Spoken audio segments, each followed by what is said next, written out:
our regular English Bhakti Sastri class. So today's class will be for 1 hour. I was busy with different things today. I apologize for starting this class a bit late. Hare Krishna.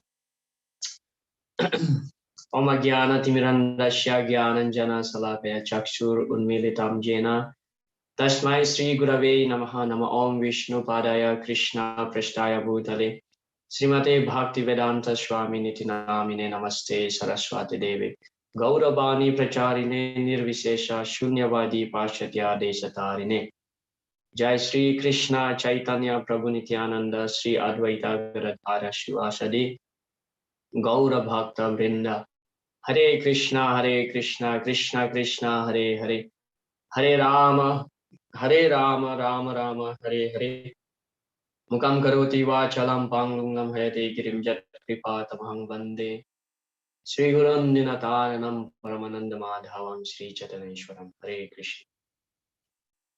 So we have covered the 12th chapter of the Bhagavad Gita. So the first 6 chapters dealing with karma, and then the second 6 chapters dealing about bhakti. So now we are entering to the third part of the Bhagavad Gita. So the 6 chapters, which is from 13 to 18, is discussing about Gyan and how Gyan actually leads to bhakti. Yeah. So in the 12th chapter, we have concluded that Lord Krishna explaining to Arjuna different qualities that actually, if devotees develop those qualities, those devotees will become very, very endear to the Lord. Yeah, it started from the Advaita Sarvabhutana Maitra Karuna Evach. So Krishna keeps saying that if such a devotee possesses that quality, you mad bhakta same priha, that devotees becomes very, very dear to me. So till the end of the chapter 12, Krishna mentioning that, yeah, one after another. So now we will enter to our new chapter, 13th chapter of the Bhagavad Gita.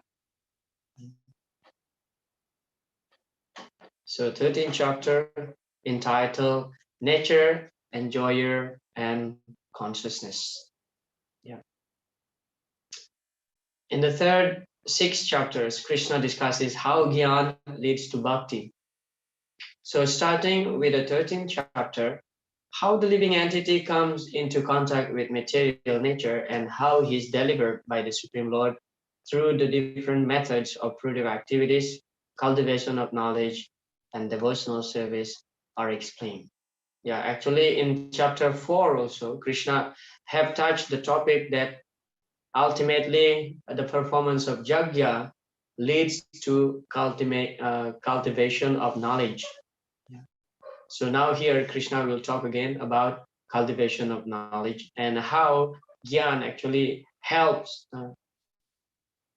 developing Gyan, developing transcendental knowledge, spiritual knowledge helps one to advance in Krishna consciousness. Okay, so today hopefully we can cover till text number 12. So chapter 1 to 7 will deal about etc. etc. Yeah, this is basically we come back to the Sankhya philosophy.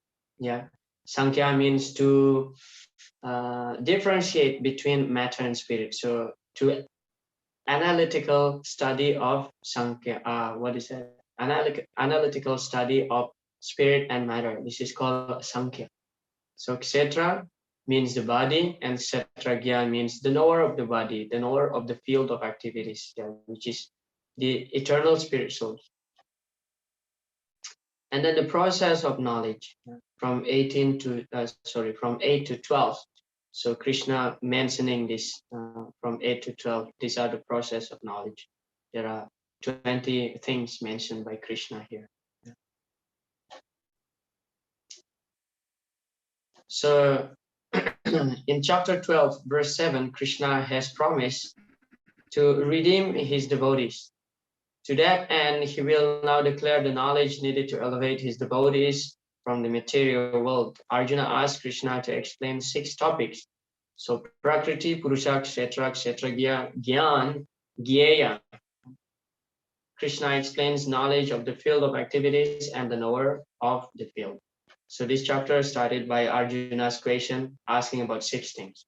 So Prakriti means nature, Purusha means the enjoyer, Kshetra means the field of activities, which is actually referring to the body, and Kshetragya means the knower of the field, which is the jiva.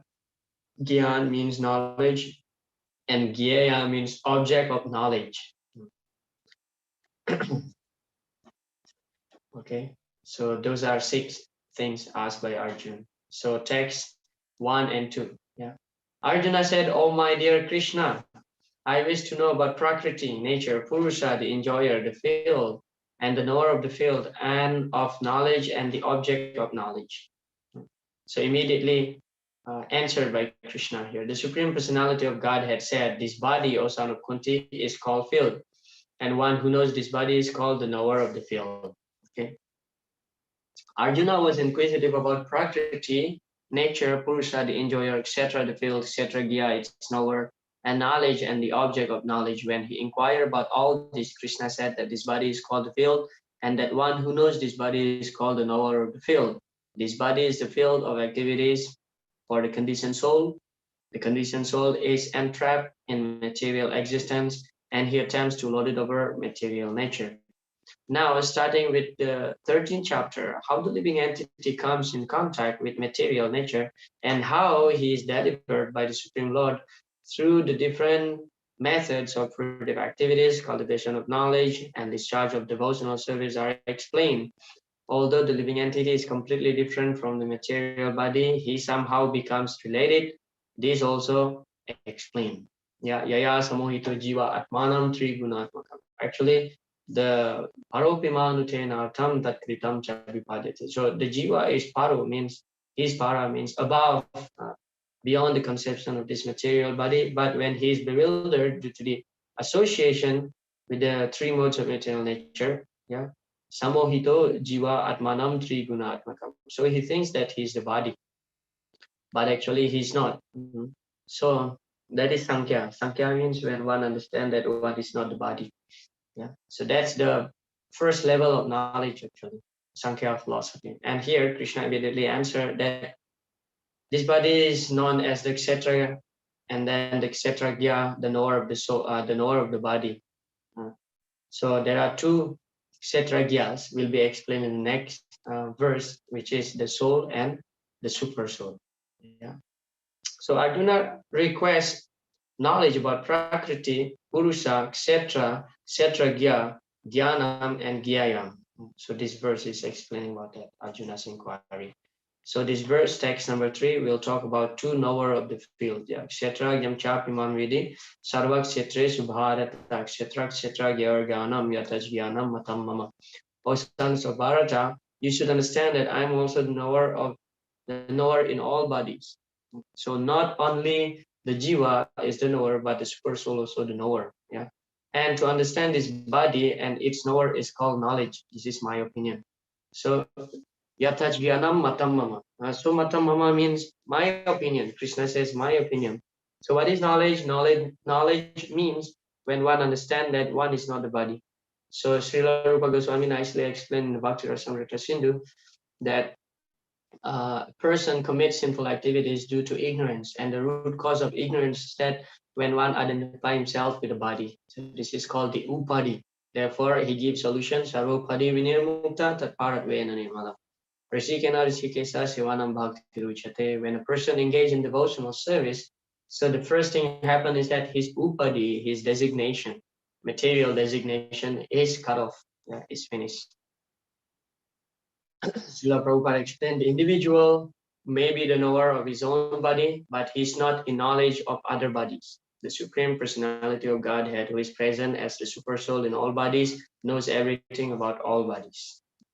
One who does not understand the field of activity and the knower of activity is not imperfect knowledge. One has to understand the position of Prakriti, Purusha, Ishwara, and Ishwara. Yeah.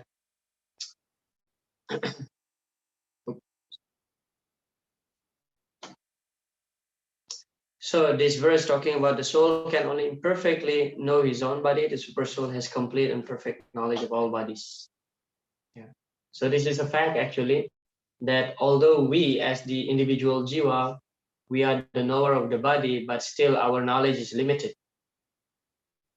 That means we don't know what is going on in other bodies. Yeah. But Krishna, he's also the Kshetragya, the knower of the body, but he's not only know about our body, he knows about what is going on to everybody's body, to everyone's body.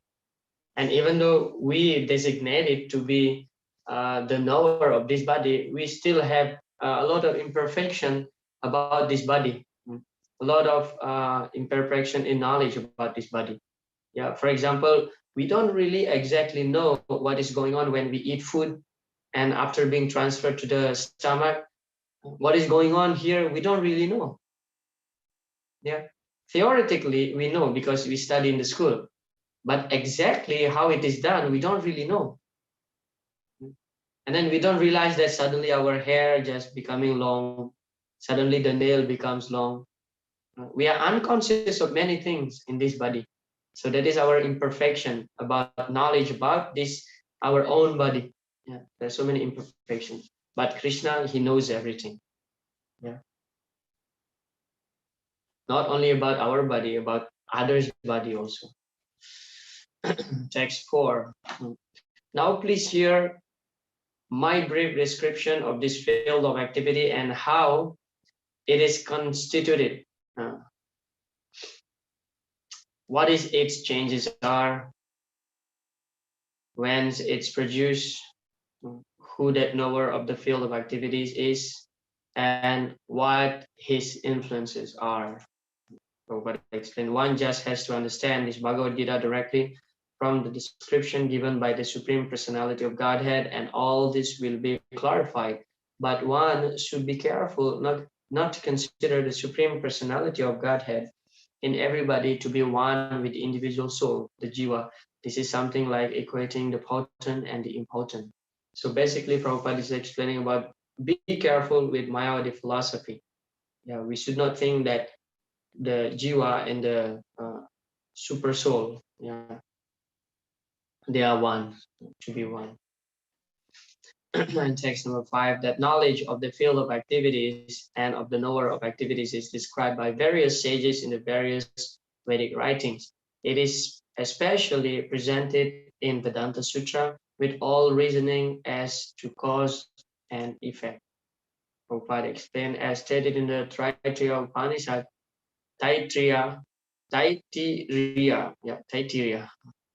Upanishad 2.5.1, Brahma Pucham Pratishta. So there are 5 stages of Brahman realization. This is, we heard these terms many times about Brahma Pucham Pratishtam, or sometimes it is called as Pancha Kosa. Yeah. So the first one is that Anamaya. Anamaya is like the consciousness of the animal. Yeah. Only looking for food. Yeah. So this is basically possessed by babies. Yeah. Baby is looking only for food, food, food. It doesn't bother about anything else, only food. Yeah. Dependence on food for existence. And then pranamaya, after realizing the supreme absolute truth in food, one can realize the absolute truth in living symptoms or life form. Consciousness develop. And then Jnanamaya, realization extends beyond the living symptoms to the point of thinking, feeling, and willing. Yeah, so this is the symptoms of one who has knowledge. Thinking, he's thinking, he feels something, and he's willing to do something. And then Vijnana Maya, in which the living entity's mind and life symptoms are distinguished from the living entity himself. So Vijnana means realizing something beyond matter. Yeah. So he's understanding that he's not the body. And then Ananda Maya, realizing the all blissful realization of the all blissful nature. So when one engages himself in the pure devotional service, so he gets this topmost realization. Yeah. So from 1 to 3, this dealing about matter. And then from Vijnana, one start understanding about that one is not the body. And then Ananda Maya is when one engage according to one's eternal constitutional position. Yeah. This is some quotation from Surrender Unto Me. The first 3 stages refers to a living entity trapped in illusion. Yeah. So the first 3 means the Anamaya, Pranamaya, and Jnanamaya. One who fully identifies with and is limited by his field of activities. That means the body. In 4th stage, the Vijnanamaya stage, the living entity realizes himself as eternal soul, separate from his gross and subtle bodies. This is the platform of transcendental knowledge. And then the Supreme Lord is known as Anandamaya, full of bliss. And in this final stage of consciousness, one realizes and identifies himself as a servant of that supremely blissful Lord. Yeah.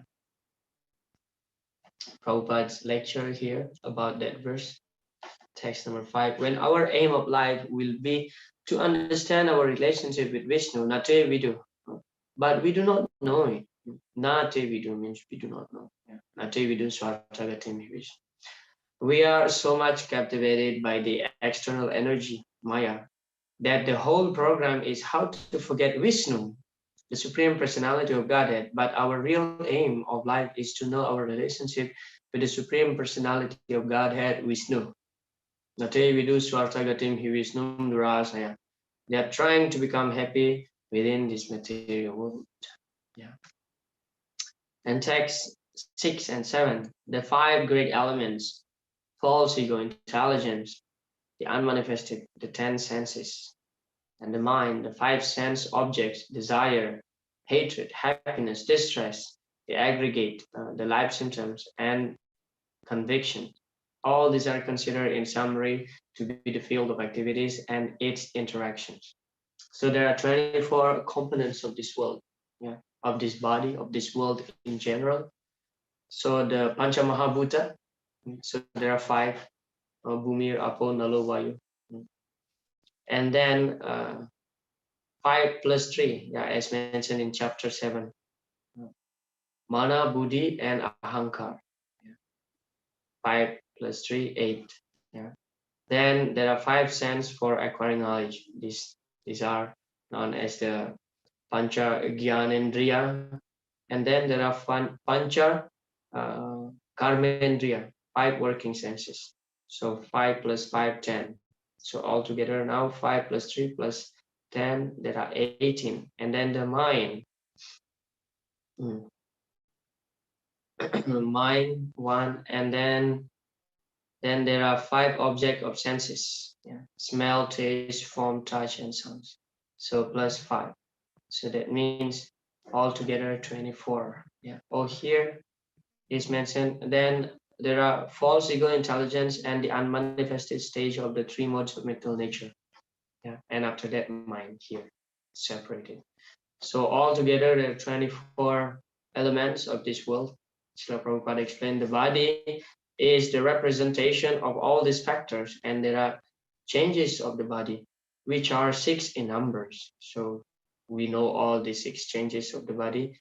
First is born, grow, stay for some time, produce, and then begin to dwindles, and then finally finish. Therefore, the field is a non-permanent material thing. However, the Kshetragya, the knower of the field, is the proprietor, is different. So basically, we're studying about Sankhya here again. Yeah, that the body is temporary, and then the Kshetragya, the spirit soul, is eternal. Yeah, Srila Prabhupada said, so we may be very proud of advancement of knowledge, but actually we are not yet advanced. So far, material science is concerned to understand the basic principle of the moving force which is moving this body. On account of the presence of the soul, we have got so much intelligence, we have got so much thoughtful, psychological effects. So many things wonderful they are, but as soon as the soul is not there, everything collapses.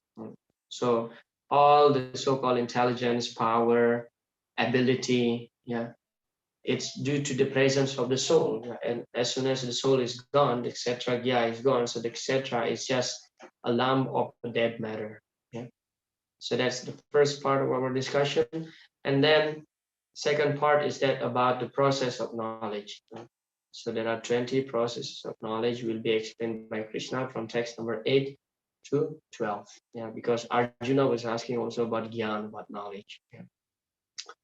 Having described knowledge of the field and knower of the field, Krishna now explains the process of knowledge, beginning with humility and culmination in realization of the absolute truth.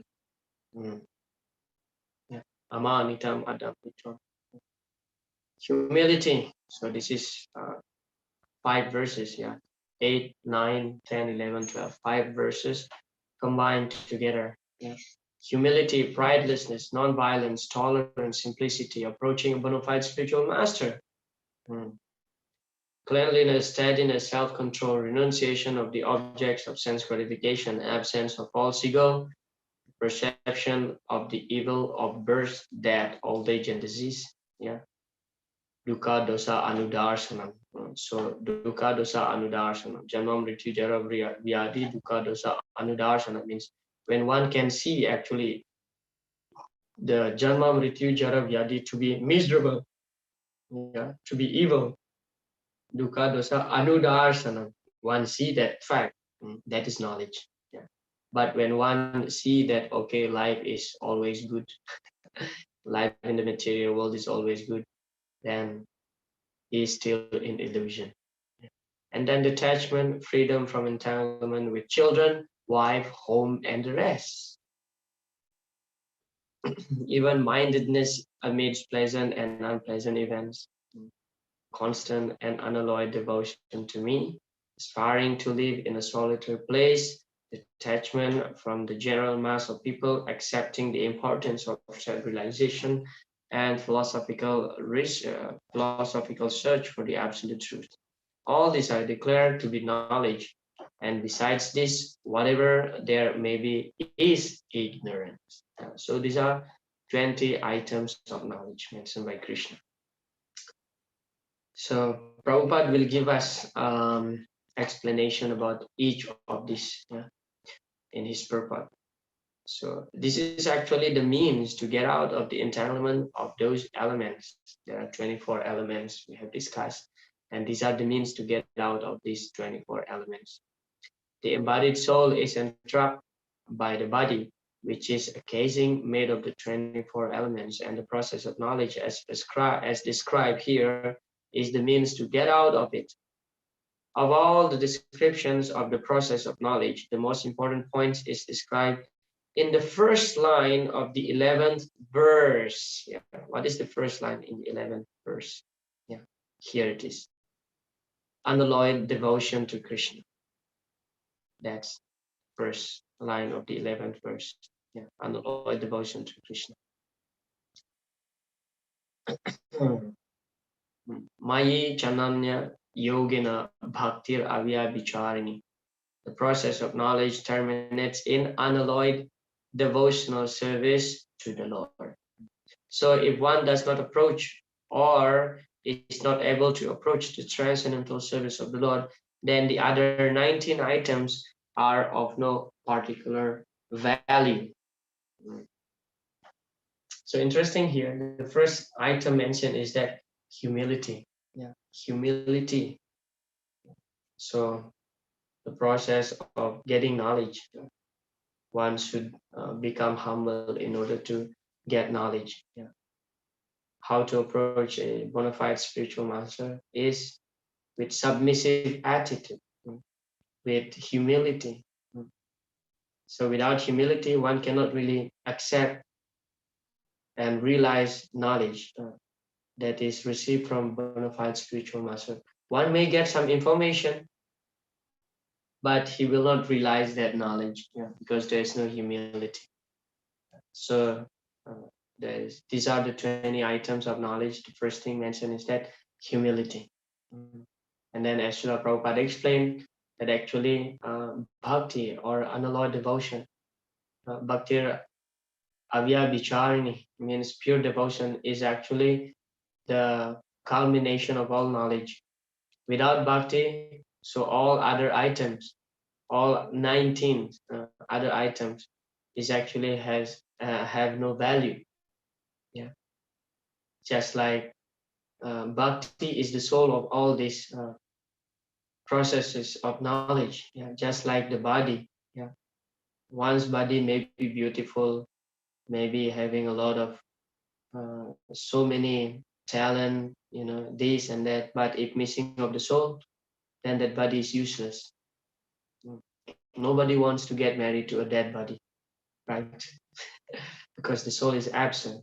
So similarly, yasyasti bhaktir bhagavat yakinchana sarvair gunais tatra samas tesuraha harav abhaktasya kuto mahadguna manorathena satidavato bahi. So harav abhaktasya kuto mahadguna. Prahlad Maharaj said, harav abhaktasya. Those who are not devoted to the Lord. Kuto mahadguna. Is there any good qualities in them? Well, we may see that there are some people who are non-devotees, but they are developing good qualities. But after all, these good qualities, simply having good qualities is not enough to save us from the repetition of birth and death. That's not enough.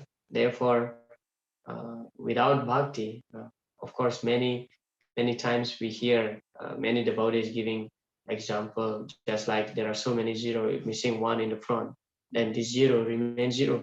Although there are 1 million zero, but if one is missing, if one is missing, then those zero just empty zero. But if you add Krishna, if you add one uh, in the front of those zero, it becomes like million, trillion, billions, and so on.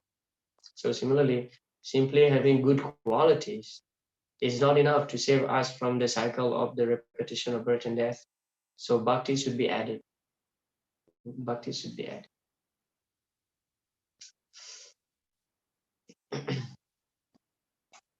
So these are Srila Prabhupada's explanation about all these 20 items of bhakti.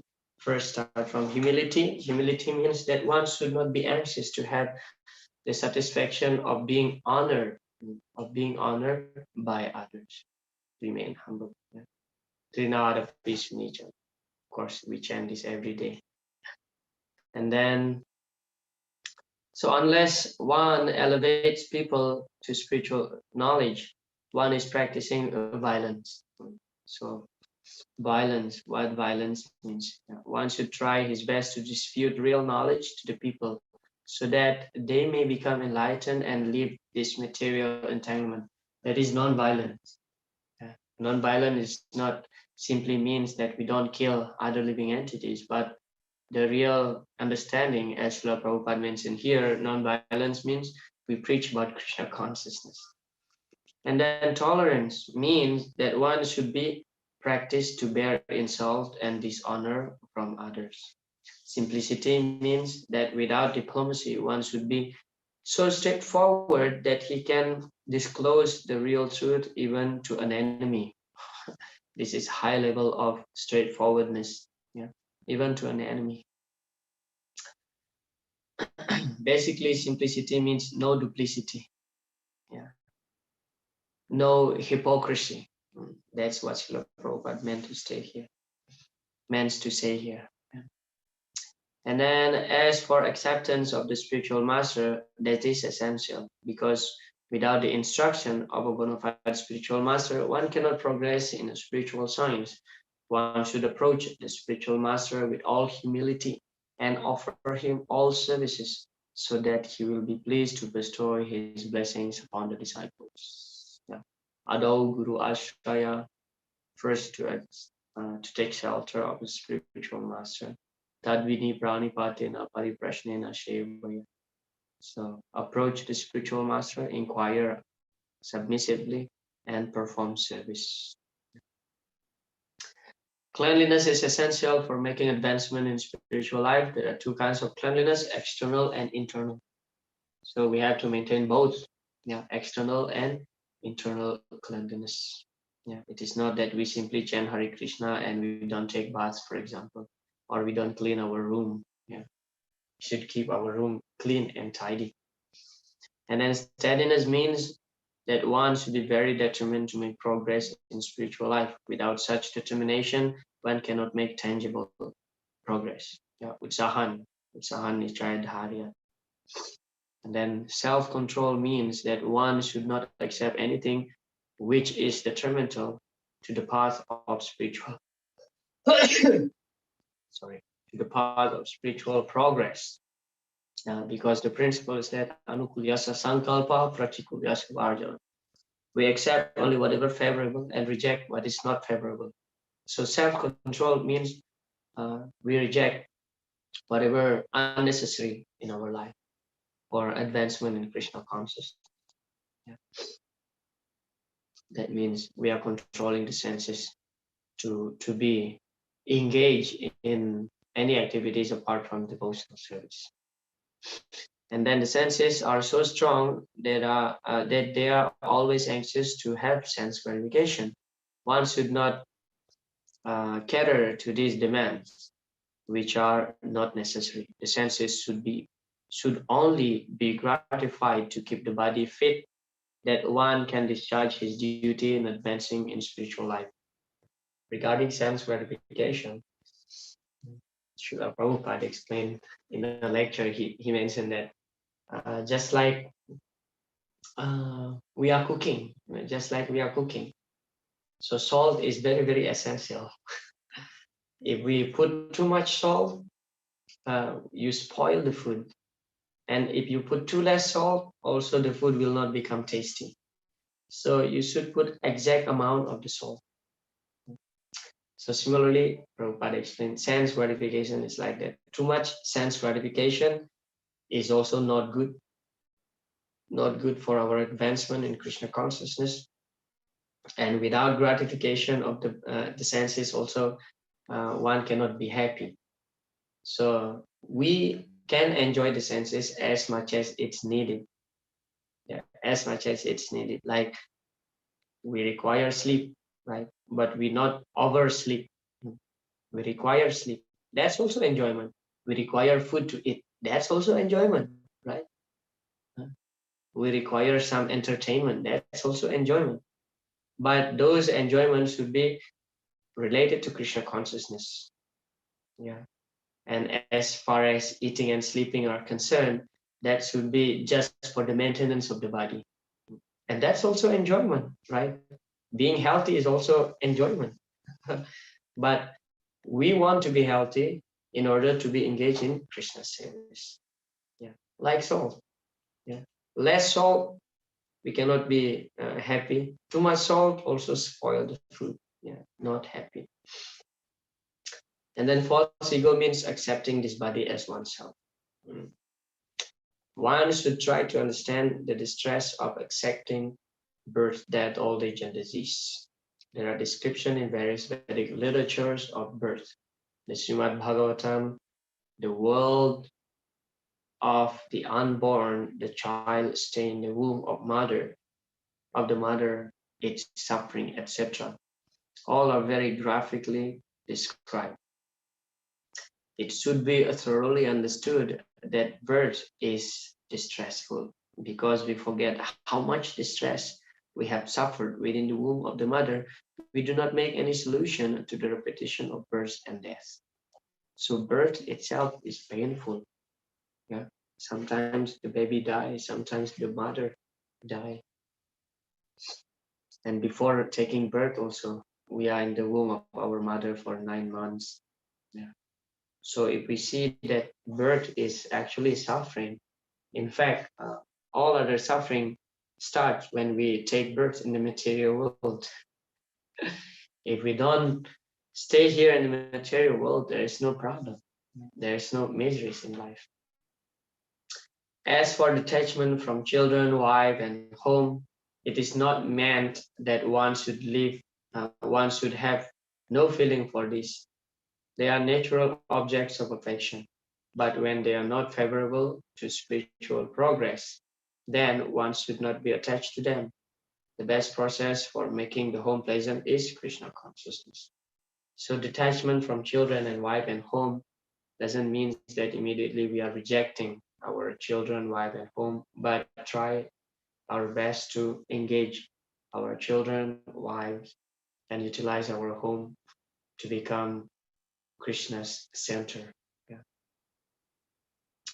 Happiness and distress are concomitant factors of material life. One should learn to tolerate, as advised in the Bhagavad Gita. Tamstitik bharata. Samaduka sukam dhiram so amritatvaya bhavati. To tolerate. So finally, Prabhupada mentioned devotional service to Krishna without deviation means aviya vicharana bhakti.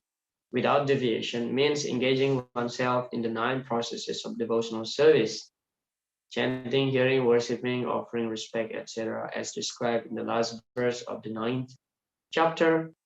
That process should be followed. Yeah. What is the last verse of the 9th chapter? Man mana bhama bhakto. Then naturally, when one is adapted to the spiritual way of life, he will not want to mix with materialistic man.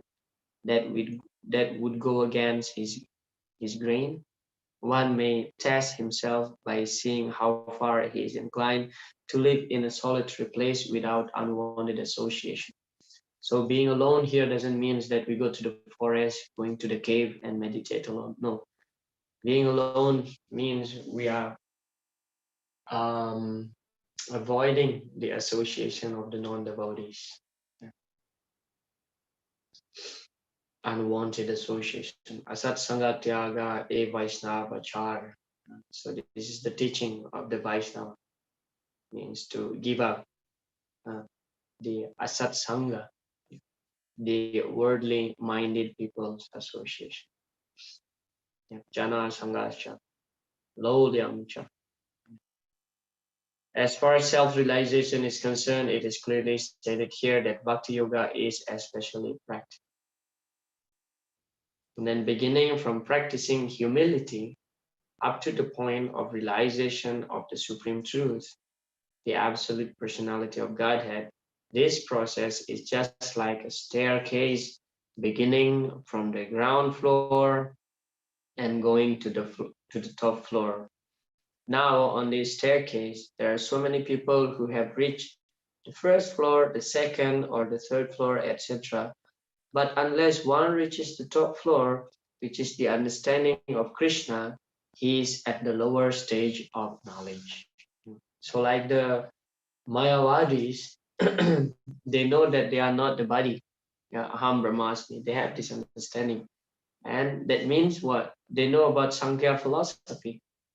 Therefore, even the Mayavadis also, the Gyanis, the Yogis, and the Bhaktas, they are all transcendentalists.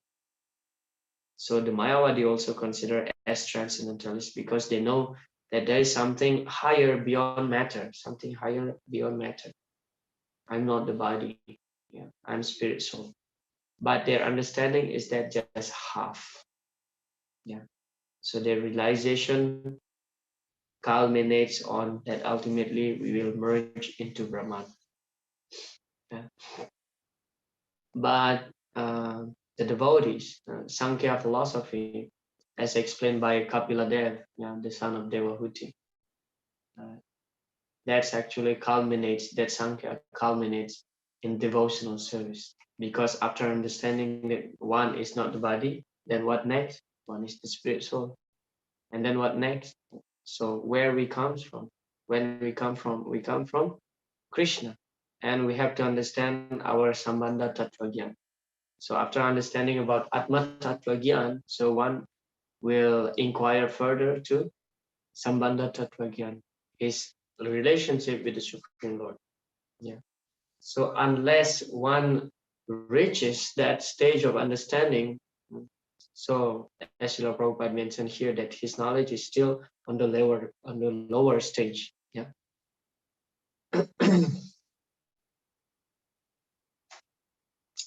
So this is the closing slide of this session. So this is Krishna consciousness movement. Try to understand and follow. Yeah, thank you very much, Hare Krishna. So what is Krishna consciousness movement? Ultimately, want to understand about Krishna. Yeah. One have to understand about Krishna Tattva. One time Srila Prabhupada was asked, so Swamiji, all these people, you train them into lazy people.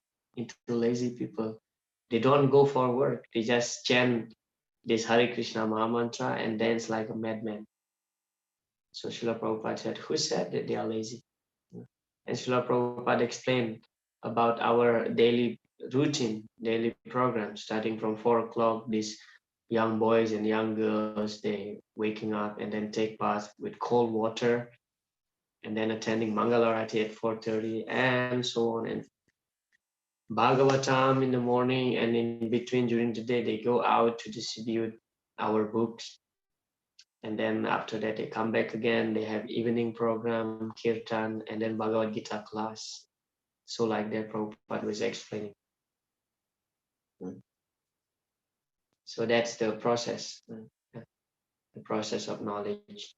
It starts from humility and culminates in transcendental loving service to the Lord. Okay, so the first part we have discussed about etc. Gya, Sankhya philosophy.